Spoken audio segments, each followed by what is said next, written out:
In this video I will show you how to unblock number on Android. If you want unblock number which blocked already number, so unblock number. So first search bar open, go to phone apps and open phone apps and recent window open. After that go to setting, this option, and choose you blocked. This is block number.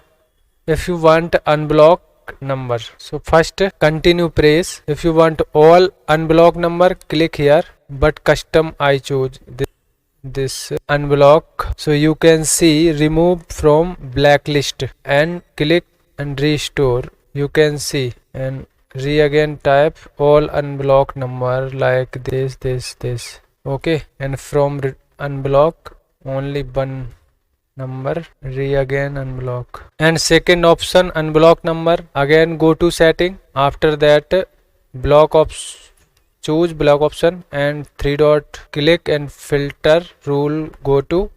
After that custom blocking, here two number already block and delete. Remove block, remove empty custom blocking. So in this video I show you 2-step how to unblock number. If you my video helpful, so like and subscribe.